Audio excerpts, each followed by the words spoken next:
Merci d'être présent nombreux aujourd'hui pour le lancement de cette marque Gibier de France.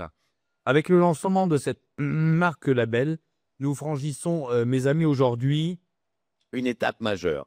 Alors peut-être je me pose quelques instants pour vous parler de la marque Gibier de France, qui était déjà une marque qui existait, il faut le savoir. Et je vais vous raconter une toute petite histoire.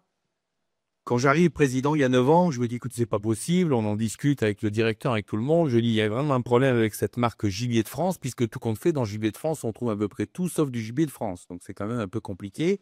Je vais voir une grande entreprise de distribution de viande de gibier. J'arrive un petit peu sûr de moi: «Monsieur, c'est pas normal, c'est ça, j'avais pris rendez-vous, du gibier qui vient d'ailleurs. Mais écoutez, venez voir monsieur Schran, je vais vous faire quelque chose». Et il avait acheté au carreau de Rungis d'ailleurs, le matin même, une palette surgelée, congelée, de gibier labellisé Gibier de France et qui arrivait, gibier de chasse de France, chasseur de France, pardon, merci Nicolas, et qui arrivait d'un grand pays d'Asie. Et là, j'ai compris que si on n'a pas une marque label, si on n'a pas un label puissant qui définit un cadre réglementaire strict, eh ben vous ne maîtrisez strictement rien. C'est-à-dire qu'il y a des gens en France qui pensent manger du gibier français et il vient du bout du monde et pourtant dessus, c'est marqué gibier chasseur de France. Donc il fallait changer tout ça, on s'y est attelé, ça a pris du temps et on arrive aujourd'hui avec cette marque de label d'écrire tous ensemble, et j'en profite bien sûr pour remercier notre partenaire, la nouvelle histoire de la venaison française. Alors promouvoir bien sûr la viande de gibier, la rendre plus accessible aux consommateurs, ça a été, en toutes ces années, notre objectif principal. Pourquoi? Parce que ce sujet de la viande, il intéresse d'abord bien au-delà des chasseurs. Je le dis souvent, on peut parler à l'opinion publique beaucoup mieux avec un morceau de gibier dans une assiette qu'avec une image de chasse quand on n'est pas chasseur. Et l'aboutissement de l'acte de chasse, la valorisation de nos tableaux de chasse face à l'abondance du grand gibier, aujourd'hui on en parle beaucoup, et ce moment où la venaison arrive sur la table des Français doit être au cœur de cette stratégie que nous avons mis en place aujourd'hui. Et manger du gibier, je le redis, c'est déjà faire un pas vers la chasse et vers les chasseurs. Cette marque label est une garantie, bien sûr, une viande certifiée 100% française, je vous le disais il y a quelques instants, et issue exclusivement du gibier sauvage prélevé dans nos territoires. J'insiste sur ce terme de sauvage. Je connais l'élevage et je le respecte. Je connais aussi l'élevage intensif. N'oublions jamais entre nous que le terme de sauvage, c'est pas quelque chose qui est galvaudé. C'est un animal qui, tout au long de sa vie, a simplement choisi de sa propre initiative ce qu'il voulait manger. Ça, c'est essentiel. C'est ce qui fait une différence énorme avec le reste. L'animal choisit ce qu'il veut manger. Évidemment, on a, grâce à Certipack, on a réussi, et je les en remercie encore, à certifier tout ça.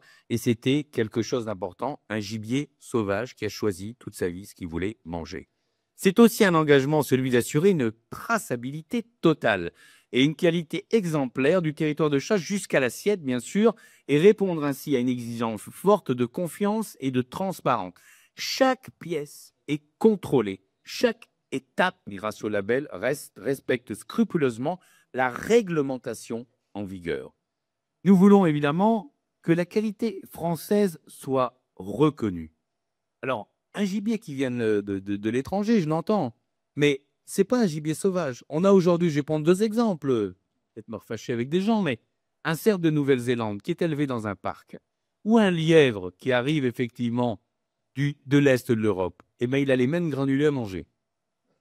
Et là, il y a une déception gustative chez le consommateur. C'est pas du tout la même chose. On a un lièvre d'Europe de l'Est qui a quasiment le même goût que le cerf qui vient de Nouvelle-Zélande parce qu'il mange les mêmes granulés. Nous, c'est pas ce qu'on veut. Le gibier, il doit être sauvage, il doit choisir sa nourriture. Et chaque, effectivement, gibier valorisé dans nos territoires ruraux, chaque plat préparé, chaque curry élaboré, et merci encore au chef Paul Marcon d'être là aujourd'hui pour nous faire une démonstration technique et des travaux pratiques après ces prises de parole, ça doit contribuer à faire vivre aussi nos campagnes. Il y a une vraie économie rurale non délocalisable autour du gibier. Nos artisans, nos bouchers et bien sûr, on le prouve aujourd'hui avec vous, mon cher maître, nos restaurateurs. La chasse n'est pas seulement une passion, elle est aussi un levier pour l'économie locale de nos campagnes. Avec Gibier de France, nous souhaitons envoyer un message clair.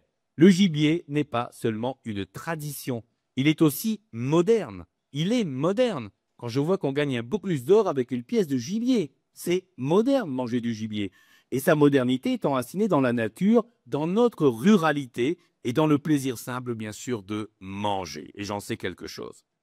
Nous proposons une viande accessible, authentique, riche en goût, faible en graisse, sans additifs ni antibiotiques. Merci d'ailleurs au professeur Ducluseau qui ne peut pas être là aujourd'hui, mais qui nous fera une petite prise de parole par vidéo, d'avoir mis la science, bien sûr, au service de cette viande exceptionnelle. Enfin et surtout, ce label répond à une attente forte des Français, consommer local, des circuits courts, privilégier le Made in France et les circuits courts, je viens de le dire, rechercher la qualité et donner du sens à leur alimentation. Merci bien sûr encore une fois à l'entreprise Nemrod et à Édouard Rapp, effectivement, d'être un partenaire engagé de Gibier de France. Alors, il y a la notion de terroir dans le gibier qui va être développée par la suite. Vous me dites, mais pourquoi le terroir? Gibier de France, c'est peut-être suffisant. Ce serait une erreur. Je vais vous donner un exemple concret. Quand on parle d'un agneau à laiton, et il y a quelqu'un qui le représente aujourd'hui, hein, c'est l'Aveyron. Il a un goût, cet agneau. La saveur, c'est pas la même. Un agneau des présalés, c'est pas un agneau d'ailleurs. Il y a un goût, il y a le goût du terroir. Il y a le goût du terroir. Et il faut ramener aussi, et que les gens puissent s'identifier à travers un gibier qui vient d'un terroir. Il n'y a pas si longtemps que ça, mes amis. Je me rappelle, il y a quelques années, on annonçait les lièvres de Beauce dans les boucheries parisiennes quand ils arrivaient. Parce qu'un lièvre d'une plaine céréalière, ce n'est pas un lièvre de la forêt. Et on veut redonner à travers cette notion de terroir, en plus effectivement d'un label de gibier de France, une valeur gustative et un réveil des papilles extraordinaire, où nous sommes un peu rodés à ça, on mange beaucoup de gibier, effectivement, mais redonner effectivement ce sentiment d'appartenance à un territoire lié à la qualité du produit et à la qualité du goût que ce produit va vous donner. Je vous invite donc toutes et tous à partager, cette ambition avec nous, à faire reconnaître et à promouvoir Gibier de France. Alors oui, je le dis avec force, osez le gibier pour le goût, osez le gibier pour la santé, osez le gibier pour la ruralité, osez le gibier pour la modernité de son temps et surtout osez le gibier pour le plaisir de le manger, le vôtre et celui de tous ceux qui ont le bonheur de partager une table où il y a un beau morceau de gibier dessus. Je vous remercie.